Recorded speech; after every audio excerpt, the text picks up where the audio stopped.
everybody. My name is Jesse Fader. Welcome to my pizzeria, Superpoint, here in Toronto, Ontario, Canada. Today I'm going to show you how to make a pizza at home.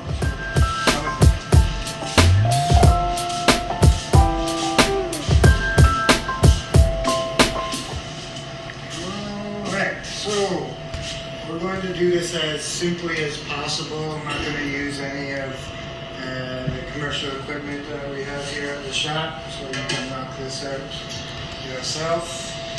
And probably the most important piece of equipment, though, if you're going to buy anything, just a scale, because everything that we do here is weighed in grams, so you'll have to get hip to that. Feel a bit like Pasquale here, so I'm going to open up for a little bit of wine first. And it's one of our sort of main focuses here at Superpoint. Good pizza and good wine. This is Pinot Noir from Prince Edward County in Ontario, which I will open up eventually. Pour a glass. You can do the same. I don't actually drink anymore. 3 years sober, so I'm going to open this anyways, and then when I'm done making the pizza later, anybody in the neighborhood who's watching this that wants to come by and grab a bottle of wine, pizza, please do that.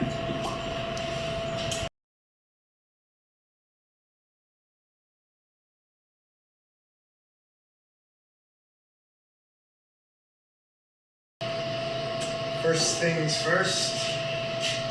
Gotta make a dough.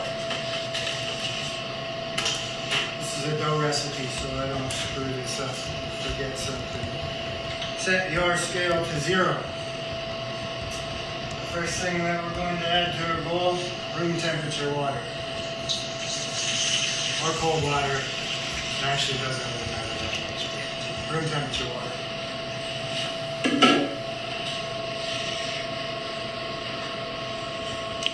For simplicity, we're going to use active dry yeast, 23 grams.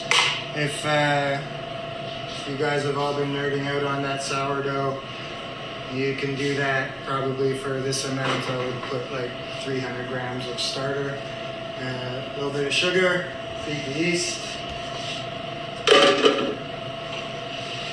little bit of olive oil. Find yourself a whisk, give it a little zhuzh, that's a professional term.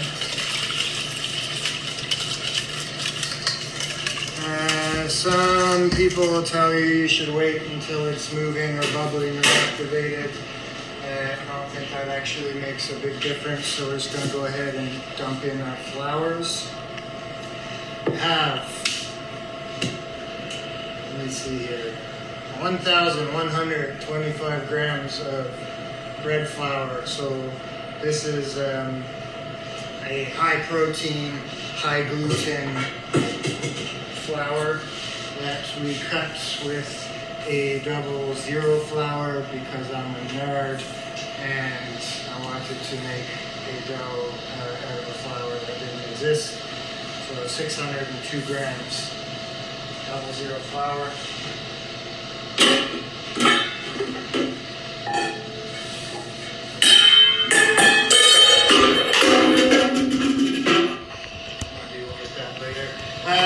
Some people also say don't put salt in until you've mixed your dough.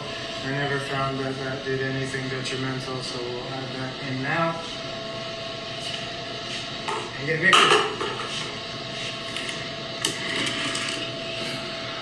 Start in the middle, use your fingers, presuming you washed your hands. Start bringing the dough together.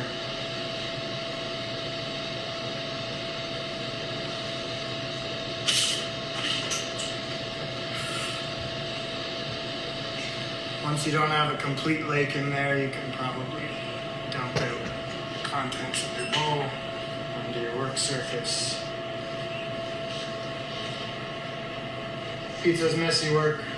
Don't stress about that. maybe put on something white before you start. All white, maybe Dickies.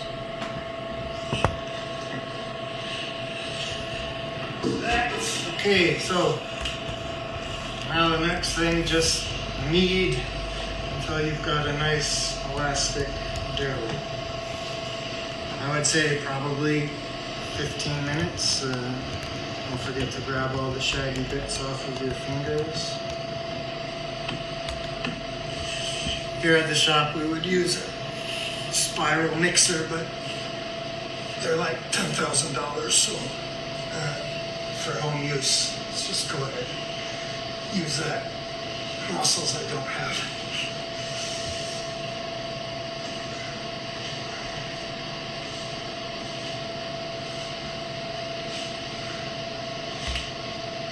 So there's one handy tool. It costs about $3 that you should go ahead and buy, because at this point my OCD sets in and I need to get all of this stuff off of my fingers. So I'm gonna go ahead and wash my hands.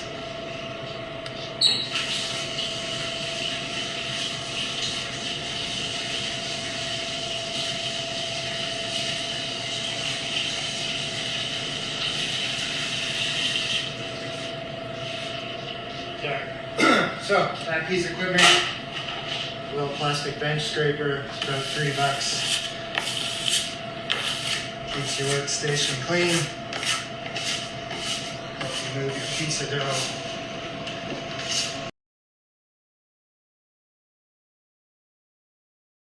The salt starts to break down the protein in your dough. You'll notice it'll start to relax a bit, get a little softer.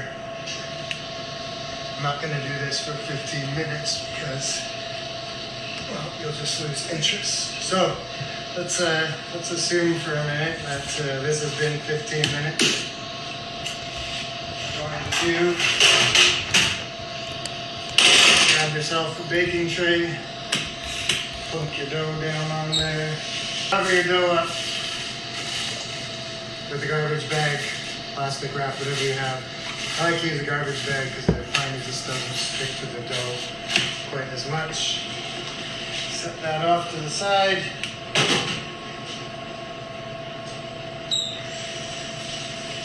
You're going to want to let that sit for a half hour or so,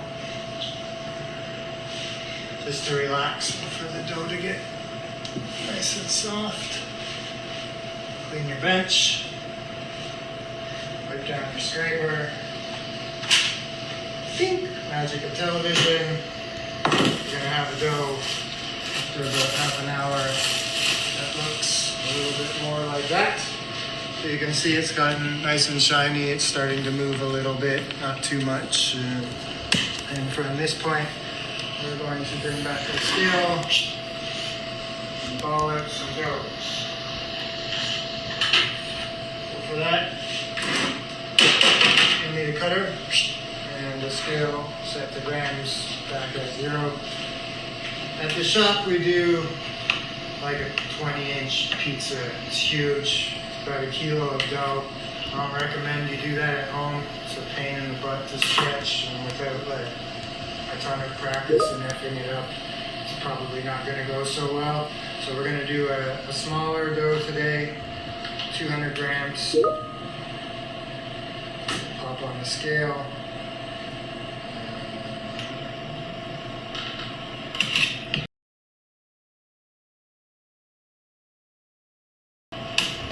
So, a little bit closer.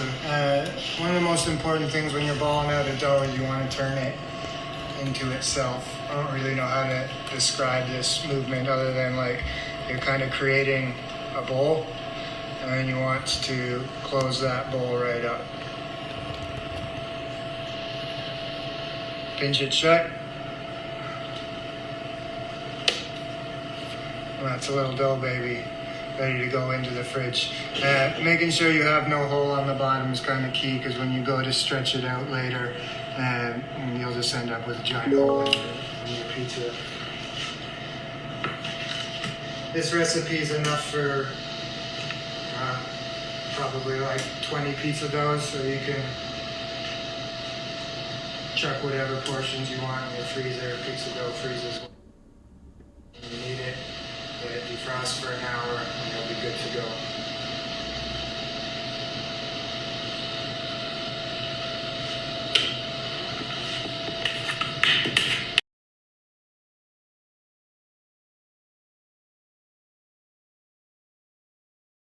Easier when you're going to make your pizzas. Cover again in garbage bag. Pop it in the fridge. Question.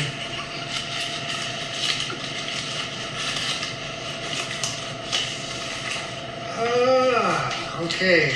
Question is, how did I get into pizza making?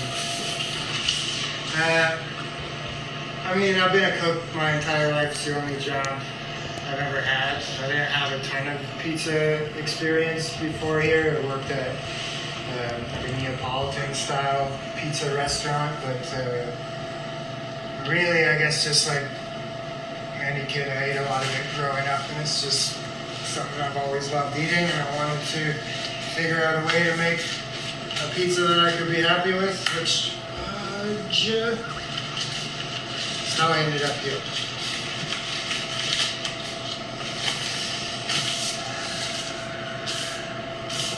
If I wanted to make a smaller pizza, should I cut the recipe in half? You can. For the most part, all of this math will divide fairly well. Sometimes the yeast can get a bit tricky, so it might require an extra day of fermenting, but for this recipe, which we'll post on all the channels afterwards, yeah, you could have it. Get rid of this stuff. Dough's in the fridge. Let's go make a pizza. Come hither. Basically, when you're making a pizza at home, what you don't have is the advantage of this giant hulking tank of an oven. Its biggest benefit being this stone deck on the bottom, which is going to help like get your pizza moving and get a nice undercarriage on your pizza. For at home, I would recommend picking up a pizza stone, or even better, I find a piece of steel. There are companies that'll sell it for you in various sizes, or you can take a whip down to Toronto's West End or Etobicoke. There's a bunch of metal shops there, and they'll sell you a piece of steel for a few bucks. Slide that in your oven, put it on as hot as your oven will go. Broiler probably is your best bet, and let that steel or stone sit in there for a good hour or two before you go to bake your pizza. So here's the doughs that we made earlier, which magically are now proofed and ready to go. It's a smaller dough,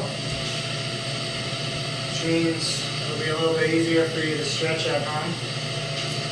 Cover it with flour, get yourself another cutter, scoop it out, flour on both sides. So, one of the most difficult parts of making a pizza is always going to be stretching it, and that's super point. We make everything with our bare hands, but if you haven't made pizza before, don't be shy to use this. It's called a rolling pin. It works just fine. You can start with that. You just want to be gentle with it, like don't roll the absolute crap out of it. I like it just start with a little tap. Turn, tap again, and then just gently roll it out.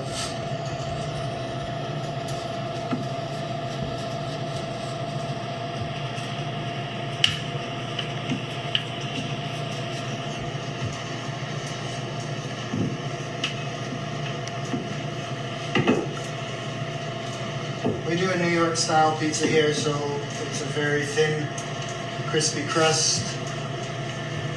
You'll want to take this about as far as you can, feel comfortable with. At this point, a little flour on your peel, a little bit more flour on your dough. You can pick it up. The basic motion for stretching out a dough at this point is just turning your dough sort of counterclockwise. You can alternatively just stretch your pizza out on your countertop. Turn it over.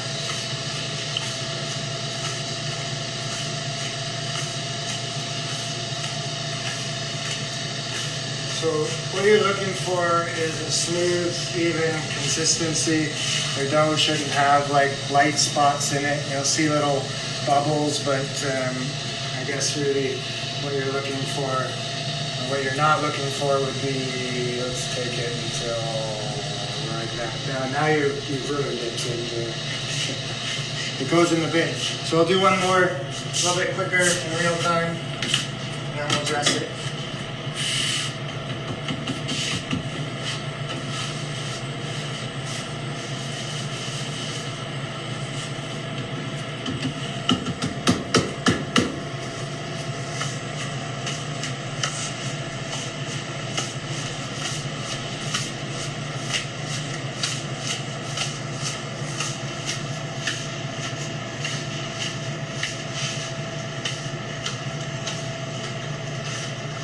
Alright, dough on your peel.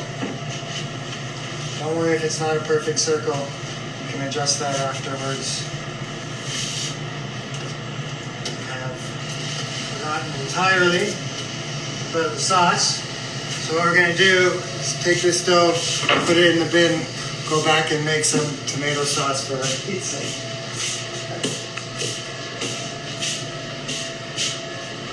Here, look.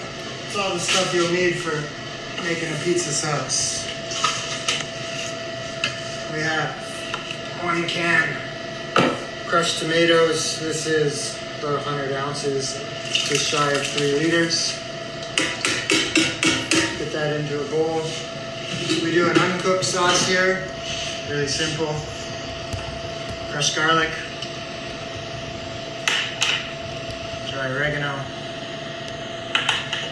olive oil, a little bit of sugar,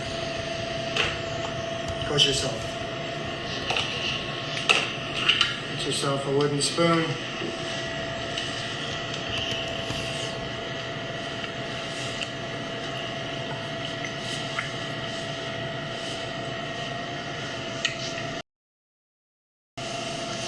All right, there we go.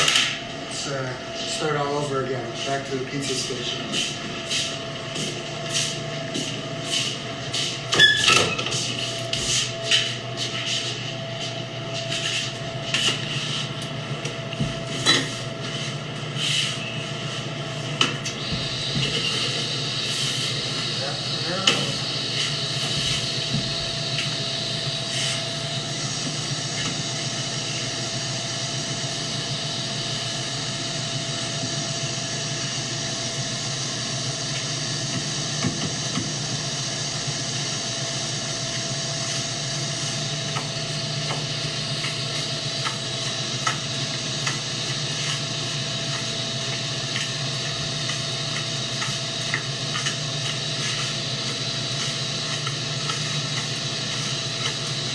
Alright, now we're ready.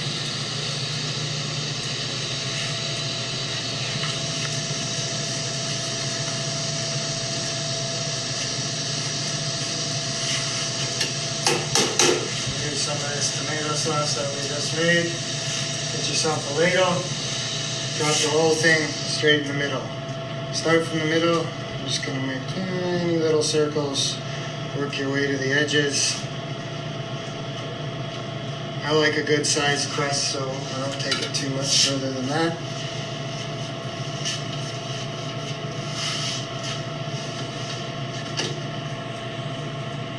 I'm going to use a little bit of aged shredded mozzarella here.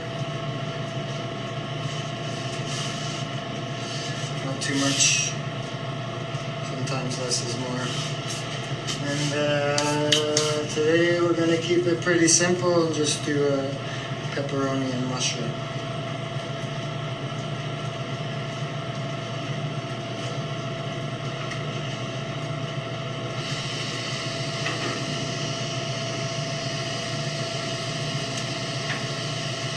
So at this point you can chuck it in the oven. If you're like me and need it to be a little bit more perfect, now would be a good time. Make that circle there.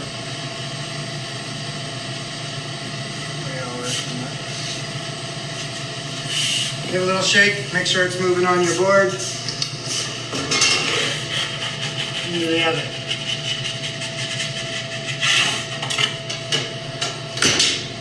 That's a wee little baby pizza.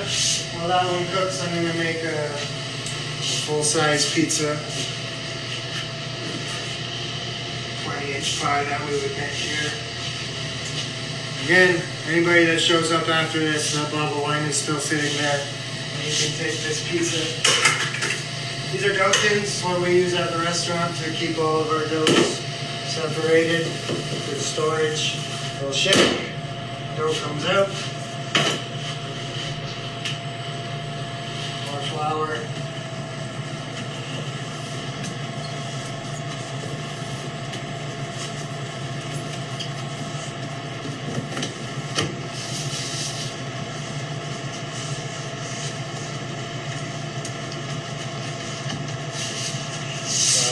Board, flour everywhere.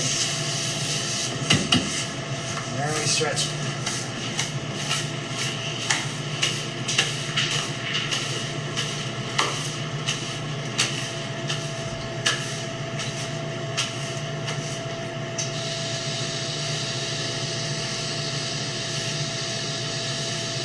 Gonna do a little pizza special today. Everybody's watching wants to come by and pick one up. It's gonna be Italian sausage, green olives.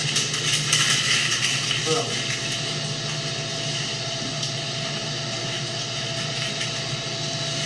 A ladle of sauce, get it all on there.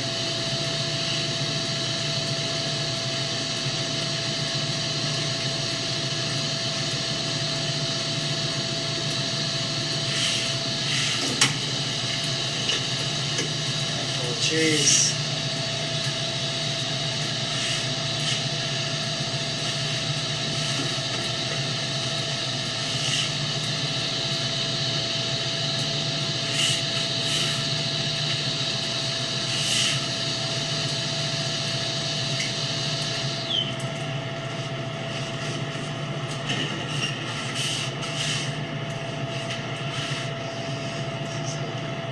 Sausage meat.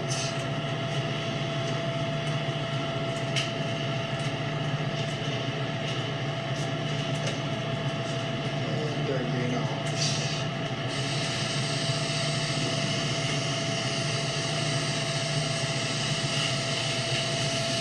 Alright, this big guy in the oven too.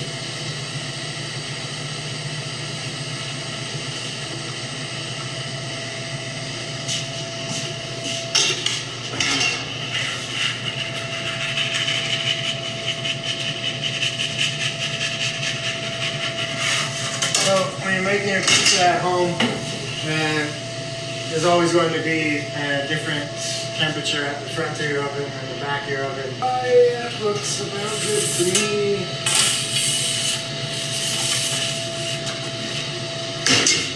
So let's call that a finished pie. You look on the bottom, it's going to be, holy crap, that's hot. Nice and brown. Undo your tray. A little bit of dusty parm, which is actually just Padano that we grate in-house. And then a little bit of extra Parmesan Reggiano.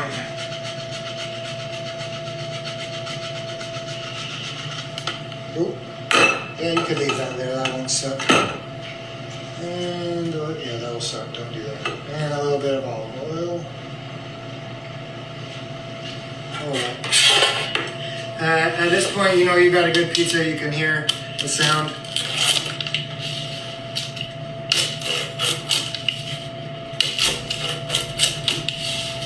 not making that crunchy sound, you didn't cook it long enough and probably your pizza sucks. So make sure that you get a nice brown crispy pizza. This actually turned out pretty well. I haven't actually made one of our pizzas with a tiny baby dough, but looks good.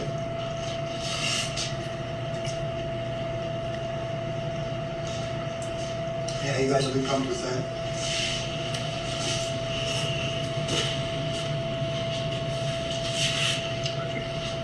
God, that's hot.